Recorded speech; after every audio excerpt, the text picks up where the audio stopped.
కాకినాడ దగ్గరలో ఉన్న కాండ్రకోట అనే విలేజ్లో కొన్ని ఇయర్స్ క్రితం 6 PM తర్వాత బయటికి రావడానికి ఆ ఊర్లో ఉండే విలేజర్స్ అందరూ భయపడేవారు.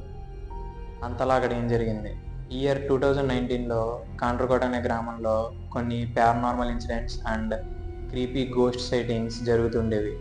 అక్కడ ఉండే ప్రజలు ఏం చెప్తున్నారంటే వాళ్ళు క్షుద్రపూజలకు సంబంధించిన ట్రేసెస్ చూసామని, లెమన్స్ అండ్ బ్లడ్ని చూసామని అండ్ ఏదో ఒక బ్లాకిష్ షాడో ఫిగర్ రోడ్ల మీద పాకుతూ చెట్లు ఎక్కుతూ వేలాడుతుండేదని చెప్తూ ఉండేవారు. కొంతమంది దాన్ని చూడేలు అన్నారు అండ్ ఇంకొంతమంది దాన్ని మంత్రగత్తె, అది ఈవిల్ స్పిరిట్స్ని సమ్మన్ చేస్తుంది అని చెప్పేసి అన్నారు. ఒకరోజు ఒక అబ్బాయి ఆ సౌండ్స్ని ఫాలో అవుతూ వెళ్ళాడు. బట్ ఇన్ రిటర్న్ అతను అన్కాన్షియస్ అయిపోయి తిరిగి వచ్చాడు. ఎలా తిరిగి వచ్చాడో ఎవరికీ తెలియదు.